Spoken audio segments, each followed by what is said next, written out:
Un ciel bleu, un ciel pur, comme disent les passionnés. C'est l'idéal pour observer les étoiles à la nuit tombée. Alors à la veille de cette 25e nuit des étoiles, à l'Observatoire de Rouen, on s'imagine déjà, l'œil dans le télescope, à admirer celles qu'on appelle les larmes de Saint-Laurent.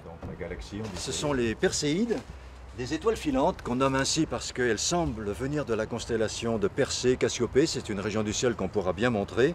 Et ces étoiles filantes, ce sont des petites poussières qui abandonnent une comète qui revient régulièrement, en moyenne tous les 120 ou 130 ans, la comète Swift-Tuttle. Le ciel d'août est toujours fendu de nombreuses étoiles filantes, mais c'est ce week-end qu'elles pleuvront en nombre.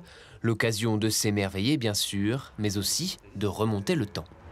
On a l'avantage, si on voit la galaxie d'Andromède, la lumière a voyagé plus de 2 millions d'années avant d'arriver dans votre œil, et physiquement, ce sont ces photons-là que vous recevez.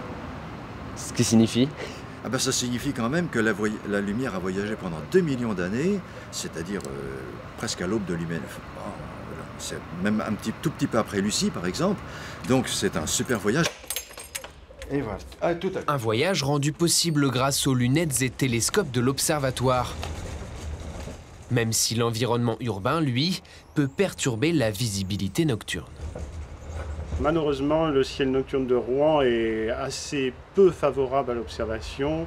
Les nombreux luminaires qu'il y a autour de nous gênent et cela nous empêche de voir beaucoup de détails que l'on pourrait admirer dans le ciel si on avait vraiment des conditions idéales. Patrick et Roger en conviennent, le mieux serait d'aller observer la voûte céleste en montagne, mais à défaut d'avoir les pieds dans les Alpes, ces deux-là auront, c'est sûr, la tête dans les étoiles. Il a récupéré les mêmes rouges, je crois.